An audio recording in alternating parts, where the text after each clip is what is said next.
مزے سامعین، آپ سے درخواست ہے کہ میرے چینل کو سبسکرائب کریں اور میری ویڈیوز کو لائک کریں۔ سغرا حیران رہ گئی، اپنوں کے رویے حالات کی چاک پر ایسی گھڑتیں بھی تبدیل کر لیتے ہیں کیا؟ ابھی ابھی جو اس کے گرد بین ڈالتی اور اسے پلوتے دیتی ہوئی بہر نکلی تھی، وہ اس کی اپنی ماں تھی، جو اسے بیٹوں کی طرح باسی روٹی کے ساتھ کھانے کو دہی کا پاؤ بھر دیتی اور چپڑی ہوئی روٹیوں کے چھابے میں سے سب سے نچلی روٹی نکال کر اس کی چنگیر میں رکھتی۔ کئی بار تو لیاری گائے کا پچھلا تھن بھرا چھوڑاتی اور بھابھیوں سے آنکھ بچا کر اسے اشارہ کرتی، جا دھاریں لے لے۔ اسی لیے تو اس کے گالوں سے مکھن کے تار چڑھتے، آنکھوں سے چکنی چکنی لو پھوٹتی جیسے دیسی گھی کے چراغ جلتے ہوں، کلائیوں پر ملائی سی ملی ہوتی جس میں شہد گھلا ہو، اور بالوں کی چمک میں دیے جلملاتے۔ اڑوس پڑوس والیاں ناک کی بھنک پر شہادت کے پور رکھے کرم خوردہ دانتوں پر چادر کا پلو کھینچتی اور بولتی کہ ہائے نی بیٹوں کی طرح پال رہی ہے، جیسے اسی نے حل پنجالی اٹھانی ہو۔ آج یہی ماں ابھی ابھی اس پر ایسے جھپٹی تھی جیسے پرانے شمشان گھاٹ پر تاریک راتوں میں گھومتی خوبصورت عورتیں بھولے بھٹکے راہی کو دیکھ کر یکدم چڑیل بن جاتی ہیں۔ سغرا کی سمجھ میں نہیں آتا تھا کہ وہ اپنی سیاہ چادر کی بکل میں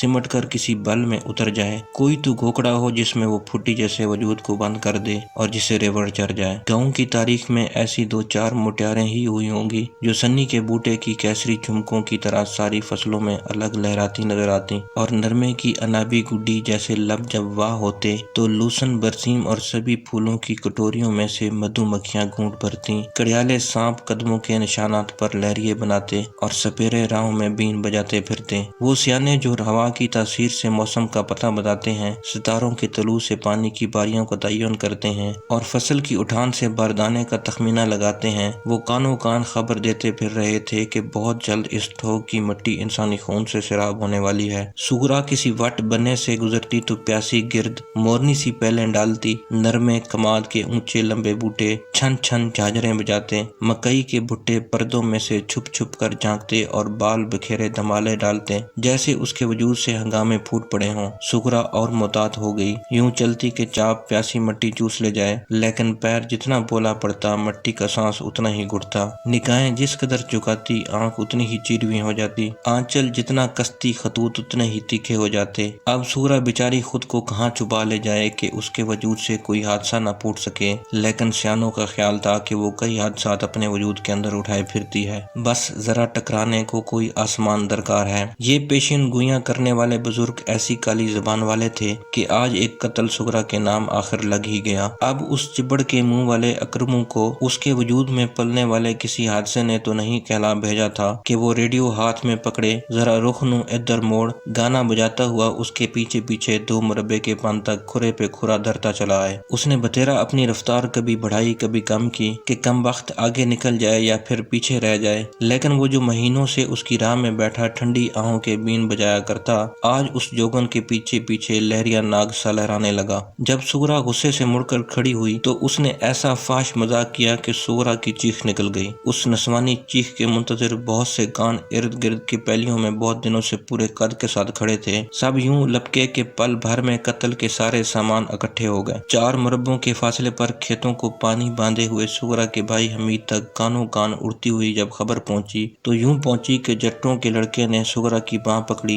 اور قریبی کماد میں گھسیٹ کر لے گیا۔ حمید قد آدم فصلوں کو جکھڑ سا چیرتا ہوا جھولا سا جب چائے وقوع پر پہنچا تو اکرماں بھاگ چکا تھا اور اس کا چھوٹا بھائی اصغر صورتحال کو سمجھنے کی کوشش میں ہونکوں سا سغرا کے سامنے کھڑا تھا۔ حمید کا درانتی والا ہاتھ ایک ہیجانی نعرے کے ساتھ فضا میں بلند ہوا اور اصغرے کا سر گردن سے اڑ کر قریبی کھال میں یوں جا گرا جیسے نرمے کی ٹہنی سے گوکھڑا ٹوٹ کر گرتا ہے، جیسے کماد کی پوری ٹوکے سے ٹکراتی ہے۔ کھال کے پانی میں لہو کی کئی دھاریاں چل نکلیں جو بنا سر والے گردن کے نرگٹ میں سے ابلی تھیں، جیسے کوئی موگا ٹوٹ گیا ہو کہ نہر کا بند کھل گیا ہو۔ اس وقت اصغرے کی لاش نمبردار کے ڈیرے پر رکھی تھی، سر گردن سے جوڑ دیا گیا تھا، لیکن تڑپتی ہوئی نسیں ابھی بھی تازہ خون کے گرم گرم گھونٹ اگل رہی تھیں اور چرپائی کے نیچے نسواری مٹی کیچڑ بن رہی تھی، اور جٹوں کی عورتیں میت کے گردا گرد چادریں سروں سے باندھے شہادت کی انگلی فضا میں لہراتی ماتم کرتے ہوئے قاتل کو نہیں قتل کی وجہ کو بہنوں کے تکلوں میں پرو رہی تھیں۔ ہائے نی یہ گوری چڑیل ہمارے ویرے کا لہو پینے کے لیے کیا جنی تھی، ہائے نی تیری نشیلی آنکھوں کے پیالے میں مرچیں گھونٹ دوں، ہائے نی تیرے لمبے قد کو ٹالی سے لٹکا کر پھانسی دوں۔ قاتل و مقتول کی لواحقین عورتیں کم از کم اس نقطے پر متفق تھیں کہ قتل کی اصل جڑ دراصل سغرا ہے۔ مقتول کی بہن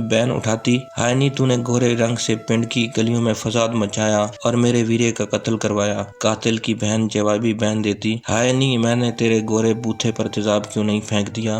گاؤں کے دیگر آنگنوں سے اٹھنے والے بہنوں کا ہدف بھی موئی سغرا کی ٹوٹ پہنی حسین جوانی تھی۔ مقتول کی رشتہ دار فضا میں دونوں ہاتھ لہراتی، ہائے نی لوچیاں پہلے یار بناتی ہیں پھر قتل کرواتی ہیں۔ قاتل کی ماں جوابی بیان میں اپنا سینہ دو ہتھروں سے کوٹ ڈالتی، مجھے پتا ہوتا، ہائے پتا ہوتا تو میں پیدا ہوتی کا گلا گھونٹ دیتی، ہائے سپنے کو اپنی چھاتیوں سے دودھ کبھی نہ پلاتی، ہائے دودھ مکھن کھلا کر کبھی نہ پالتی۔ مقتول کی بہن ماتھا پیٹتی، ہائے پتا ہوتا، ہائے مجھے پتا ہوتا اس کا حسن میرے ویرے پر موت بن کر گرنا ہے تو میں اس کا منہ لد پھوسی سے لیپ دیتی۔ قاتل کی بیوی اپنی دونوں رانوں پر تاڑ تاڑ چاٹنے مارتی، ہائے نی میں تیرا کلیجہ چبا جاؤں، تیرے زہری ہونٹوں میں نمک کھور ڈالوں، ہائے نی میں تیرے۔ سغرا آگ والی کوٹھی میں سیاہ چادر میں خود کو یوں لپیٹے ہوئے تھی جیسے اپنے حسن و جوانی کی لعنت کو پنڈ میں باندھ کر دور کسی ویرانے میں پھینکنے کو پوٹلی بنا رکھا ہو۔ بس میں نہیں تھا ورنہ اپنی پور پور کاٹ پھاٹ کر کسی گھڑے میں ڈال راوی میں بہا آتی۔ وہ خود بھی اپنے حسن و جوانی کی اتنی ہی دشمن تھی جتنی کہ بہر گاؤں بھر میں اسے کوستی ہوئی عورتیں جو مقتول کے گھر اس کا سیاپا کرنے کے بعد اسے یوں دیکھنے چلی آتی گویا اب تک اس کی جون بدل گئی ہوگی۔ کوٹھا بڑولوں، مکئی، جوار کی بوریوں کی امد سے بھرا تھا۔ کوٹھے کے ایک نکڑ میں چکی کے پڑوں میں مرچوں کے بیج دھنسے تھے جن کی کڑواہٹ ناک گلے کو چڑھ رہی تھی۔ سغرا اس کوٹری کے پنجرے میں لہو لہو بہہ رہی تھی جب بغلی روشندان پر انگلی کی دستک ہوئی اور تاکی کھل گئی۔ اندھیری کوٹری میں سورج کی کرنوں کا جالا سا ابھرا اور ترچھا ہو کر چکی کے پڑوں سے جڑ گیا۔ جس کے پتھریلے دندانوں میں مرچوں کا صفوف جمع تھا وہ میر حسن تھا۔ اٹھ سغرا نکل چل، ٹیکسی پچھواڑے کھڑی ہے۔ سغرا اٹھی، اسے اس موئے حسن و جوانی کی پانڈ کو کہیں تو پھینکنا تھا، کیوں نہ میر حسن کے کندھوں پر لاد دے کہ لے جا جس کوڑے دان میں چاہے جا کے پھینک دے۔ لیکن کوٹری جس قدر تاریک اور رازدان تھی، سورج اتنا ہی روشن اور ننگا ننگا تھا۔ روشن دان میں رکھا ہوا پیر کھسک گیا۔ اپنے وجود کے اس فتنے کو ٹھکانے لگانے کا حق بھی اسے حاصل نہیں تھا۔ سزا کے انتخاب میں مجرم کو پسندیدگی کا کوئی اختیار نہیں ہوا کرتا۔ اٹھ سغرا، میں تجھے بتا رہا ہوں تو ماری جائے گی، تیرے گھر والے خود تیری موت کا سودا کریں گے۔ موت کا خوف سغرا کی ہڈیوں میں سینک سا بن کر اٹھا۔ کھسکا ہوا پیر پھر تاکی میں پڑا۔ سورج کے پھکے آنکھوں کو چندھیا گئے۔ سورج زمین نہیں ہے کہ اپنے سینے میں راز چھپائے رکھے۔ چل ہمت کر، دیر نہ کر، آج اپنا پرایا سب تیرے ویری ہیں۔ اٹھ سغرا اٹھ۔ آج ساری دنیا اس کے سراپے کی ویری تھی۔ اب اس نے تو رب سے نہیں کہا تھا کہ اس کا قد پھلائی کے پھنکوں سے ملا دے اور گالوں میں زردانے بھر دے کہ آج اس نہ کردہ جرم میں وہ اپنے وجود کی پنڈ کو بابل کے ویڑے سے چوری کے سائے میں خود رخصت کرے۔ پیر پھر تاکی سے نیچے کھسکا۔ مائے نی میں کنوں آکھاں، درد وچھوڑے دا حال نہیں۔ ہائے کیا وہ اس سیاہ چادر میں گناہوں کی پوٹ لپیٹ رخصت ہو جائے گی اور وہ لال جوڑے کا چاہ بابل کے ویڑے کے بچھوڑے کے گیت اس کے کلیجے میں سولیں چبو گئے۔ پیر اتنے وزنی ہو گئے کہ روشندان کا سوراخ چھوٹا بڑھ گیا۔ سغرا دیر نہ کر، ٹائم تھوڑا ہے۔ میر حسن اس کا حوصلہ بڑھاتا رہا لیکن سورج کی چندھیا دینے والی روشنی اسے پسپا کر گئی۔ یہ سورج اتنا ننگا، اتنا اتھلا کیوں ہے؟ پل بھر میں ہر کسی کی مٹھی میں اتر آتا ہے۔ باہر ہو کار مچی، پولیس ملزموں کو ہتھکڑیاں لگا کر لے جا رہی تھی۔ مقتول کی رشتہ دار عورتوں کی نسبت کہیں شدت کے ساتھ خود سغرا کے خاندان کی عورتیں دو ہتھڑوں سے سینہ اور رانے کوٹتی اس کی چارپائی کے گردا گرد ماتم کرتی تھیں۔ کھلی تاکی بند ہو گئی تھی اور میر حسن بحری کہیں ننگے سورج میں لپٹ گیا تھا۔ تبھی گاؤں کی خونی فضاؤں میں سے سغرا اور میر حسن کے عشق کا قصہ یوں اٹھا جیسے شام پڑے تنوروں کے سینے سے دھواں اٹھتا ہے، جیسے چراغوں کی واپسی پر کچی سڑکوں پر دھول اٹھتی دمال ڈالتی ہے۔ حالانکہ سغرا کا میر حسن سے اتنا سا ہی تعلق تھا کہ اسے دیکھ کر جب پورے گاؤں کے مرد ڈیلے نکال کر پپوٹوں کے اوپر ڈھر لیتے تو سغرا کا جی چاہتا کہ ان میں تکلے پرو کر اوپر سوت کی اٹیاں لپیٹ دے۔ ایک میر حسن ہی تھا جس کی آنکھوں سے چھٹتا سنہری تار سا سغرا کے دل کی چرخی سے جڑ جاتا۔ اس کا جی کرتا کہ وہ پونی پونی لمبے لمبے دھاگے کاٹتی چلی جائے۔ پیروں تلے زمین بھربھری ہو جاتی، وہ قدم اٹھانا چاہتی تو اسے زور لگانا پڑتا جیسے اس کی چال اپنے ہی ارادے سے بغاوت کر گئی ہو۔ سغرا نے اناج کی امس بھری اندھی کوٹری یوں خود پر لپیٹ لی جیسے وہ میر حسن کے بچے کی ماں بننے والی ہو اور ناجائز پیٹ چھپائے نہ چھپتا ہو۔ وہ تانوں مہنوں کے تکلوں اور سولوں پر پروئی گاؤں بھر کی سرگرمی کا مرکز تھی، جیسے گاؤں کی خشک اجاڑ زندگی میں عسکرے کے خون نے گرم گرم آبیاری کر دی ہو، جس میں میر حسن اور سغرا کے عشق کی فصل لہلاتی ہو۔ اگلی تفتیش کے لیے جب پولیس گاؤں پہنچی تو اے ایس پی خود ہمراہ تھا، جس نے آتے ہی مدعا پیش پیش کرنے کا حکم دیا، یعنی وہ عورت جو قتل کا باعث بنی۔ تفتیش کا آغاز اسی سے ہونا تھا۔ ان دنوں ماغ کا پالا ہر شے کو سکیڑ رہا تھا۔ درختوں کے پتے زرد تھے، کیکروں کے تنوں کے سیاہ چھال اکھڑ رہے تھے اور گندم کے انگوری پودے کورے کی برف میں کملا گئے تھے۔ سغرا ساری ریزگیوں میں لپٹی جب نمبردار کے ڈیرے پر پہنچی تو عورتوں نے ماتھے پیٹے اور بکلوں میں منہ چھپائے بین کھینچے۔ ہائے ایسی کالکیں مائیں جنتے ہی گل گوٹو کیوں نہیں دے دیتی؟ ہائے بستیوں میں فساد مچانے اور بیٹے قتل کروانے کو کیوں پال لیتی ہیں؟ مردوں نے پگڑیوں کے لڑ سے آنکھیں ڈھانپ لیں، جیسے اس گناہ کی پوٹ پر نظر پڑ گئی تو نگاہیں گناہگار ہو جائیں گی۔ چراغوں نے گیت الاپے، سغراں چڑی کچہری تے مرداں نے منہ ڈھک لے، سغراں دتیاں گواہیاں تے وکیلاں دے منہ پھر گئے۔ جب پولیس افسر نے سغرا سے ننگے ننگے سوال پوچھنا شروع کیے تو سغرا کے باپ اور دیگر رشتہ دار مردوں کی کھردری ہتھیلیاں پسینے سے بھیگ گئیں، جیسے سغرا کا پھلائی سا قد کپڑوں سے باہر نکل آیا ہو اور گالوں کے زردانے پولیس والوں کی ہتھیلیوں پر جھڑ گئے ہوں۔ ہر ایک نے یوں ہتھیلیاں آپس میں رگڑیں جیسے اس کی زہری حسن کو مسل مسل کر میل بنا کر پھینک رہے ہوں۔ نمبردار سغرا کے باپ کو ایک طرف لے گیا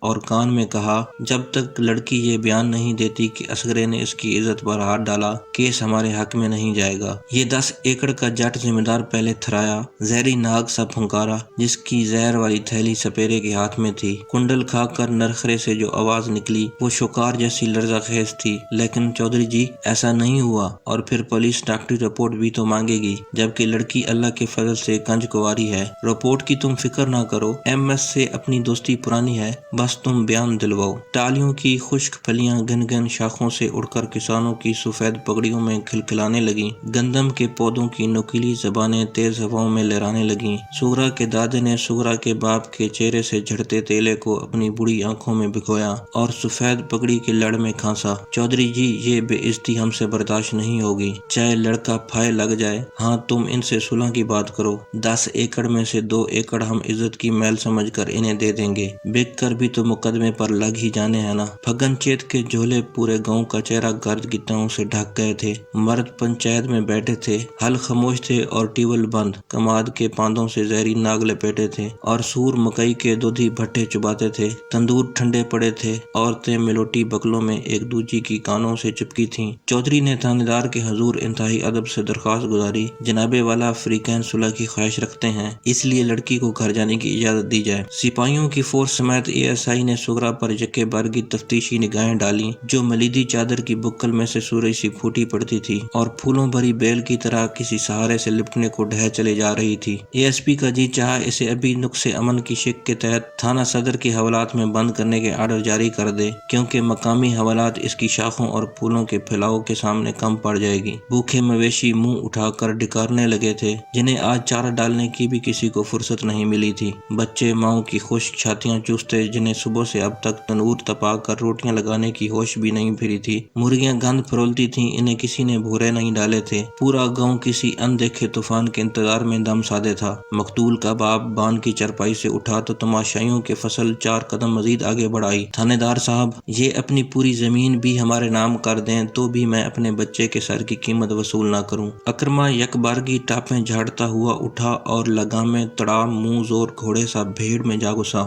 جاؤ جاؤ اپنے گھر جاؤ، یہاں کیا مداری لگا ہوا ہے؟ وہ دبکے مار مار کر لوگوں کو بھگانے اور ان کے پیچھے دوڑنے بھاگنے لگا۔ تھانے دار جی ہم صلح کے لیے تیار ہیں، لیکن ہماری شرطیں کچھ اور ہیں۔ پیچھے ہٹنے والے پھر دیوار بنا کر جم گئے۔ سغرا نے اکرمے کے عزائم کو چادر کی اوٹ میں سے بھانپا، یہ آج میرا ہمدرد کیسے بن گیا؟ چودھری نے سغرا کو گھر لے جانے کا اشارہ دیا۔ اس کے خاندان کی عورتیں سغرا کی پنڈ کو میلی چادر میں پوٹلی سی لپیٹ واپس سمیٹ لائیں اور کسی اطلاع کے انتظار میں بیٹھی دھک دھک بجنے لگیں۔ سغرا اناج کی امس بھری کوٹری میں پھر اکیلی تھی۔ باہر سین میں عورتوں کی ٹولیاں بکلوں میں سرگوشیاں لپیٹے ایک دوجی میں گھسی جا رہی تھیں۔ سغرا کی بھابھی کوٹری میں آئی تو اسے حیرت ہوئی کہ نہ اس نے سغرا کو بہنوں میں بلایا، نہ ہی اس کے گرد ایک ٹانگ پر کھڑے ہو کر 2 ہتھڑوں سے سینہ کوٹا۔ گڑ کی پھیلیاں پلو میں بھر تیزی سے باہر نکل گئی۔ اس کی رفتار میں کامیابی کا جوش بھرا تھا۔ اب اس کی چھوٹی بہن 14-15 برس کی زرینہ کوٹری میں آئی اور ڈھیر سارے چائے کے کپ پرچھتی سے اتار کر لے گئی، یعنی گھر آنے والی عورتوں کو چائے پلائی جا رہی تھی، لیکن سغرا کو اس ضیافت میں شامل کرنا مناسب نہ سمجھا گیا تھا اور نہ ہی وہ زرینہ سے کچھ پوچھ سکی تھی، کیونکہ اصغرے کے قتل کے بعد سے آج تک اس کے گھر